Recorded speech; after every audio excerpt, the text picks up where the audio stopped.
আসসালামু আলাইকুম, কেমন আছেন সবাই? আশা করি ভালো আছেন।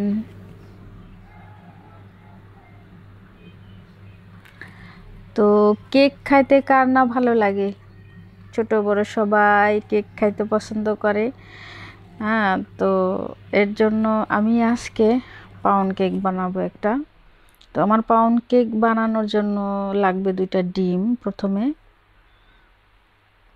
এবং ডিম দুটো যেন নর্মাল টেম্পারেচারের হয়, এর জন্য আমি নর্মাল টেম্পারেচারের 2টা ডিম নিয়েছি। এবং আমি দিয়ে দিব 1 চিমটি লবণ। আমি কোনো মেজারমেন্ট আমার দরকার হয় না, আমি মেজারমেন্ট ছাড়াই আমি কাজ করি, মেজারমেন্ট ছাড়াই আমি এটা বানাই ওটা বানাই। তো আলহামদুলিল্লাহ সব কিছুই ঠিক হয় আমার, কোনোটাই মানে খারাপ হয় না। তো আমি দিয়ে দিচ্ছি 1.5 কাপ চিনি এখানে। তো আমি ভ্যানিলা এসেন্স দিলাম, 1 চিমটি লবণ দিলাম এবং 1.5 কাপ চিনি দিলাম, আর দিয়ে দিলাম 1 কাপ রেগুলার অয়েল, যে আমরা সবসময় যে কুকিং অয়েল যেটাকে বলে, ওই অয়েল দিয়ে দিলাম আর কি। দিয়ে আমি একটা হ্যান্ড উইচের সাহায্যে ভালো করে মিক্স করে নিচ্ছি যাতে আমার চিনিটা গলে যায় আর কি। তো চিনিটা গলা পর্যন্ত আমার সুন্দর করে মিক্স করে নিতে হবে।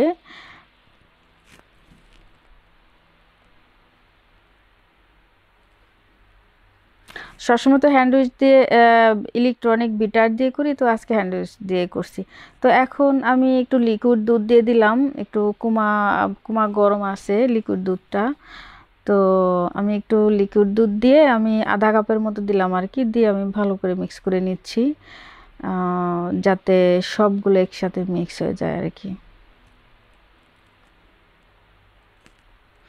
তো আমি এখন নিয়ে নিব ময়দা। আমি প্রথম 2 কাপ ময়দা লাগবে। তো 1 কাপ ময়দা আমি প্রথমে চালনির সাহায্যে আমি চেলে নিচ্ছি যাতে কোনো রকম দানা দানা না থাকে, এর জন্য। তো আমি মিক্স করে নিব, লিকুইডটার সাথে আমি মিক্স করে নিচ্ছি।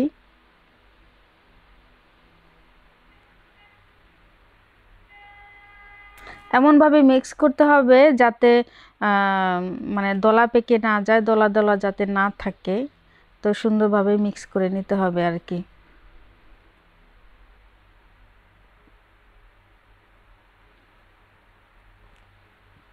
তো আমি আবারও চাল নিয়ে নিলাম, তো 1/2 কাপ ময়দা নিয়ে নিলাম আমি। এখন আমি দিয়ে দিব বেকিং পাউডার। তো 1 চামচ বেকিং পাউডার দিয়ে দিলাম ময়দার মধ্যে, দিয়ে আমি চালনির সাহায্যে আমি আবারও চেলে নিচ্ছি। দেখুন চালার পরে দলা দলা বের হয়েছে, তো আমি ফেলে দিলাম আর কি। তো এখন আমি আবারও মিক্স করে নিচ্ছি ডোটার সাথে। লিকুইড একটা বেটার হবে, সুন্দর নরম সফট।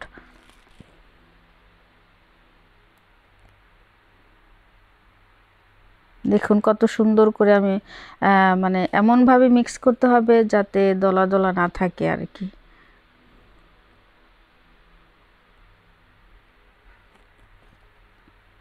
আমার আসলে চকলেট ওদিন চকলেট কাপ কেক বানিয়েছিলাম, কিন্তু আমার চকলেট কেক ভালো লাগে না, তো এর জন্য আমি আজকে এমনি নর্মালি একটা পাউন্ড কেক বানিয়ে নিলাম। তো খুব সুন্দর একটা বেটার হয়েছে। তো এখন আমি এক সাইডে রেখে আমি কেক মোল নিয়েছি পাউন্ড কেকের। তো এই কেক মলের মধ্যে আমি টিস্যু দিয়ে আমি তেল লাগিয়ে নিচ্ছি।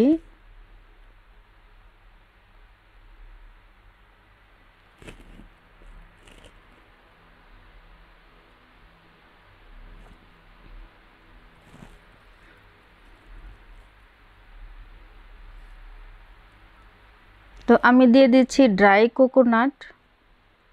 তো ড্রাই কোকোনাট দিচ্ছি আমি, বেকিং পেপার আমি ইউজ করব না, তো আমি এর জন্য কোকোনাট দিয়ে দিচ্ছি। তো দিয়ে আমি বেটারটা আমি ঢেলে দিচ্ছি।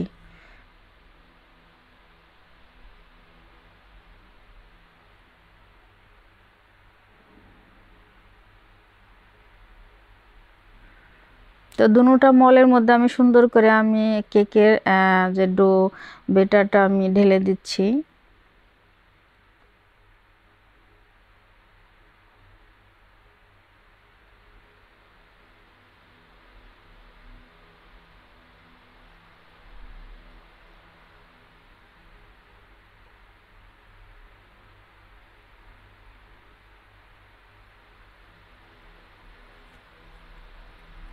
একটু ঝাঁকিয়ে নিতে হবে যাতে ববল না থাকে।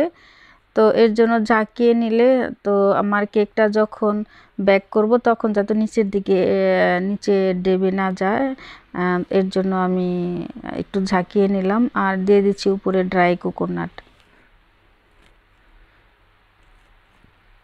তো আমি এখন ওভেনে দিয়ে দিচ্ছি এবং দেখুন আমি 45 মিনিট পরে আমি চলে আসছি। তো আমার কেকটা অলরেডি হয়ে গেছে দেখেন, মানে কেকটা উপর দিয়ে এমন ফাটছে কি বলবো আর। কিন্তু আমি একটা কেক আস্ত বানাইতে পারি না, তো কেক না এরকম ফেটে যায় আর কি। আর ফেটে যাওয়ার কারণটাও আমি খুঁজে পাই না, তো জানি না কি কারণে ফেটে যায়। তবে কেক সেরকম কেক হয়েছে আমার, মানে এত সুস্বাদু কেক, তো কি করে মানে বুঝাবো। তো অনেক সুন্দর একটা কেক হয়েছে, পাউন্ড কেক দেখুন, মানে এমন ফোলা ফুলছে। তো আমি কেকটা গরম গরম কেটে নিচ্ছি আর একদম সফট কেক এবং ভেঙে যাচ্ছে আমার কেক। মানে গরম কেক তো একটু কেকটা সবসময় ঠান্ডা করে কাটতে হয়, কিন্তু আমি গরমই কেটে নিচ্ছি তো আপনাদেরকে দেখানোর জন্য। তো দেখুন আমি আর কাটবো না, তো এইটুকুই কেটে নিলাম, তো বাকিটা আমি ঠান্ডা হলে কাটবো আর কি। দেখুন খুব সুন্দর কেক হয়েছে, কারণ কেক অনেক গরম। তো আমার এই রেসিপিটা যদি আপনার কাছে ভালো লাগে তাহলে অবশ্যই লাইক কমেন্ট শেয়ার দিয়ে আমার সাথে থাকবেন, যাতে নতুন নতুন ভিডিও নোটিফিকেশন সবার আগে আপনাদের কাছে পৌঁছে যায়। কেমন? সবাইকে অশেষ ধন্যবাদ। আল্লাহ হাফেজ।